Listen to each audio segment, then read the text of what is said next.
डल्लम के गड्ढों पर आराम से सोना ये आनंद नहीं है।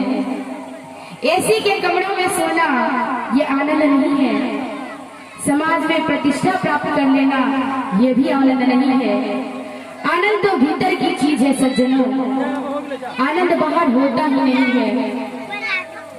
आनंद तो आत्मा के बोध को कहते हैं, आत्मा के ज्ञान को आनंद कहते हैं।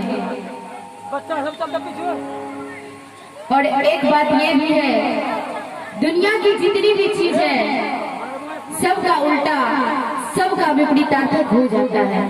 जैसे धनवान का उल्टा निर्धन, दिन का उल्टा रात, लेकिन आनंद का उल्टा कुछ भी नहीं होता है। सच्चिदानंद रूपाय विश्वोत्पत्त्यादिहेतवे तापत्रय विनाशाय श्री कृष्णाय वयं नमः, श्री कृष्णाय वयं नमः।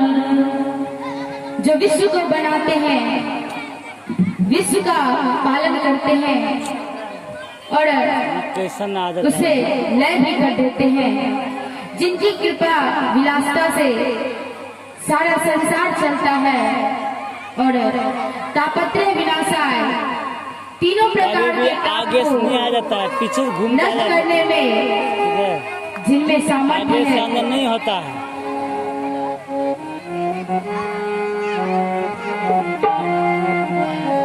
दैहिक दैविक भौतिक तापा, दैहिक दैविक भौतिक तापा, राम राजेगा भूल व्यापा, राम राजेगा भूल व्यापा।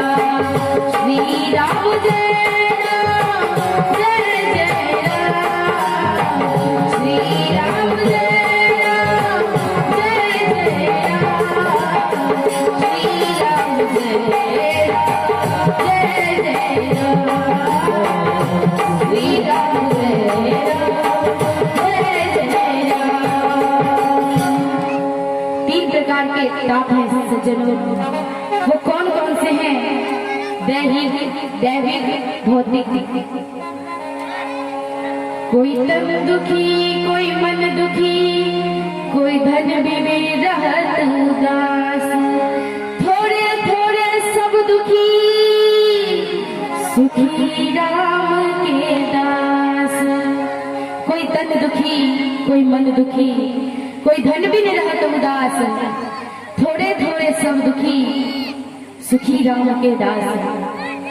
एक भी व्यक्ति संसार में ऐसा नहीं है जिसके बारे में आप कह सके कि वह व्यक्ति सुखी है। ऐसा कोई भी व्यक्ति नहीं है जो अपने सीने पे हाथ रखकर कहे कि भैया मैं सुखी हूँ। एक सेठ जी थे, 5-5 हजार का टर्नओवर हर महीने करते थे, 200-200 करोड़ का टर्नओवर हर महीने करते थे, लेकिन खाते क्या है? मूंग की दाल के साथ रूखा फुल्का। महाराज जी ने पूछा, सेठ जी ये क्या भोजन है? तो सेठ जी ने कहा, क्या करे बाबा, यदि रोटी में घी लगाकर खा लूंगा तो ब्लड प्रेशर हाई हो जाएगा। डॉक्टर ने मना किया है। सब चीज है, अरबों की संपत्ति है, परंतु शारीरिक दिक्कतों की वजह से क्या खा रहे हैं? मूंग की दाल के साथ रूखा फुल्का। किसी को किसी बात की कमी नहीं है, अनंत संपत्ति है, बड़ी बड़ी इंडस्ट्रियां हैं, लेकिन मानसिक चिंता है। पिताजी चाहते हैं कि मैं बड़े खानदान में अपने पुत्र का विवाह करूंगा, बड़े भक्त परिवार में अपने पुत्र का संबंध बनाऊंगा, प्रतिष्ठित परिवार से विवाह करवाऊंगा बेटे का। और बेटे क्या किए? घर की नौकरानी को लेकर भाग गए। बेटे ने तो करनी शादी, सब कुछ है, लेकिन मन में बड़ी बेचैनी है। कभी बेटी नहीं सुनती, कभी बेटा नहीं सुनता, कभी ऐसा चाहते थे, कभी वैसा चाहते थे, और कोई धन भी नहीं रहा उदास। बेचारा दिन भर मजदूरी करता है, बड़ी बड़ी मल्टी स्टोरी बिल्डिंग बनाता है, इतनी जान जोखिम में डालकर काम करता है। शाम को 50 रुपए मजदूरी को मिले, बेटा को खिलावे, पत्नी को खिलावे या आप खावे, किसी को भी सुख नहीं है। सुख किसको है? तो केवल राम के दासों को है। सुख तो केवल गोविंद के कीर्तन में है। कबीरा सब जग निर्धना, धनवंता नहीं को,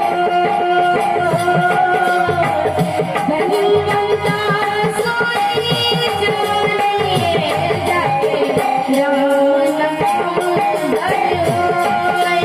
कबीरा राम नाम धन होय।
धनवंता सोई जाने जाके राम नाम धन होय।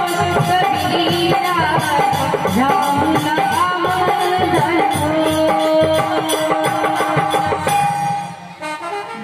धन तो वही है जिसके पास राम नाम का धन है, कृष्ण नाम का धन है, गोविंद के नाम का धन जिसने अर्जन कर लिया, जिसने कमा लिया, वह सबसे बड़ा धनी व्यक्ति है। दैहिक ताप, दैविक ताप, भौतिक ताप तीनों को विनष्ट करने वाले जिन श्री कृष्ण नाम में शक्ति है, ऐसे श्री कृष्ण को हम प्रणाम करते हैं। श्री भागवत के प्रधान देव तो श्री कृष्ण है, इसलिए भागवत महात्म्य के प्रथम श्लोक में श्री कृष्ण की वंदना की गई है। आदरणीय सुखदेव जी का वंदना किया, जिन आचार्य सुखदेव जी ने जन्म लेते ही संन्यास ग्रहण किया, सीधे वन की ओर चल दिए। हे पुत्र कहते हुए महर्षि वेदव्यास जिनके पीछे चल रहे हैं, परंतु श्री सुखदेव जी महाराज को वापस लाने की जिनमें सामर्थ्य नहीं रही, ऐसे परम वंदनीय सर्वभूत हृदय श्री सुखदेव जी का हम वंदन करते हैं। सज्जनों, जैसे हम इस पवित्र भूमि पर बैठकर भागवत कथा श्रवण के लिए एकत्रित हुए हैं, ऐसे ही पुराणों के विद्या के लिए परम एकांत, परम शांति का स्थान जो है उसे कहते हैं नैमिषारण्य क्षेत्र। आइए हम उस नैमिषारण्य क्षेत्र में चले जो बड़ी पवित्र भूमि है। 88,000 संतजन वहाँ विराजमान है और वे सभी ऋषि, गृहस्थ ऋषि हैं। उन्हें हम लोग कहते हैं शौनकादि ऋषि, जिनकी बड़ी बड़ी लंबी उम्र है, लेकिन देखने में 5-5 वर्ष के लगते हैं। एक संत की उम्र इतनी लंबी है कि उनके जीवन में कितने बार इंद्र बदल चुके। एक सदगृहस्थ इतनी लंबी उम्र वाले हैं जो जीवन की कई चतुर्युगों को देख चुके। सतयुग, त्रेता युग, द्वापर युग, कलयुग कई बदल चुके। ऐसे वे 88,000 संतजन अपने नित्य क्रम से निवृत्त होकर प्रातः काल जब उठे थे, बस उन संतों की मंडली में श्री सुत जी का आगमन हुआ। ये सुत जी महर्षि वेद व्यास के परम शिष्य हैं। अब जैसे ही सुत जी आए तो सभा में बैठे हुए 88,000 ऋषि, जिनकी उम्र हजारों वर्ष लंबी है, लेकिन सुत जी उनकी मंडली में ज्यों ही पधारे, वे हैं केवल 20 वर्ष की आयु वाले, लेकिन 20 वर्ष की आयु वाले परम युवा सुत जी को देखकर वे सभी संतजन खड़े हो गए। आइए महाराज, पधारिए महाराज, अहो भाग्य हमारे जो दर्शन हुए तुम्हारे। बड़ी कृपा की संकादी ऋषियों के इस व्यवहार को देखकर श्री सुत जी बोले, आप लोग ये क्या करते हैं? मुझे देखकर खड़े हो रहे हैं, मेरा आदर सत्कार कर रहे हैं, आखिर क्यों? सुत जी, आप उम्र में छोटे हैं तो क्या हुआ? शास्त्र कहता है, धन वृद्धा बल वृद्धा आयु वृद्धा स्थैव जो ते सर्वे हाथ दो लड़का लगा दीजिएगा, ठीक है? हम खुद रहेंगे सर जी। बारे में कोई बल में बड़ा होता है, कोई आयु में बड़ा होता है, कोई कदाचित धन में बड़ा होता है, किंतु जो ज्ञान में बड़े होते हैं वो तो सबसे बड़े होते हैं। इसलिए सुत जी, आप देखने में छोटे लगते हैं, लेकिन अज्ञान रूपी अंधकार जो मानव के हृदय में बैठा हुआ है, उसे दूर करने में आप करोड़ों सूर्य के समान हैं। आप हमें कोई ऐसी कथा सुनाएं जिससे संसार के लोगों की कष्ट की निवृत्ति हो जाए। बच्चा भैया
विद्वान के पास जाकर कभी व्यर्थ के प्रश्न मत करो। संत के पास जाकर कभी ये प्रश्न मत करना चाहिए कि फैक्ट्री कैसे चलेगी, ज्यादा आमदनी कैसे होगा। महात्मा के पास जाकर ये फालतू प्रश्न नहीं करना चाहिए कि बहू के बेटा होगे कि नहीं। संतों के पास जाकर तो केवल ये प्रश्न करना चाहिए कि गोविंद की प्राप्ति कैसे होगी। संतों का छन्न और अन्न का कन्न उसे कभी बर्बाद मत करिए। थाली में अन्न आपको प्राप्त होता है, भोजन में उसका एक भी कण बर्बाद न जाए, इसका प्रयास करें। संत का एक भी क्षण हमारी वजह से बर्बाद न जाए इसका प्रयास करें। सौनकादि ऋषियों ने सूत जी से यही पूछा कि संसार के लोगों का कृष्ण की प्राप्ति कैसे हो, ऐसा साधन बताओ कि गोविंद से कैसे मिलन हो। इसको सुनकर श्री सूत जी महाराज गदगद हो गए और ऋषियों के बोले, आप बिल्कुल सही प्रश्न किए हैं। हम लोग जन्म लेते हैं, बड़े होते हैं, लंबे होते हैं, युवा होते हैं, वृद्ध हो जाते हैं और अंत में मर जाते हैं। जीवन के पहलुओं को हमने कभी समझने का प्रयास नहीं किया। लोग जीवन को ऐसे ही बर्बाद कर देते हैं। कितने लोग ऐसे हैं जिन्हें मैं जानता हूँ, जो ताश खेलते हैं रविवार के दिन। जब ताश खेलते हैं तो 10 घंटे कब निकल गए उन्हें कोई पता नहीं चलता। और वे लोग गलती से यदि कथा में आकर बैठ जाए तो 3 घंटे में 50 बार घड़ी देखते हैं, कब जल्दी 12 बजे और कब छुट्टी हो। संसार के कार्यों में हमारी दुष्ट प्रवृत्तियां इतनी बढ़ रही है और भागवत कार्यों में संकोच होता है। हाँ भाई, उनके यहाँ से निमंत्रण आया था, सो कथा में जाना पड़ेगा। लिफाफा चढ़ाया और चल दिए। ये जो प्रवृत्ति हमारी हो गई है, यह केवल समय का दुरुपयोग है। श्री सौनकादि ऋषि कहते हैं, हमारा जीवन क्या है?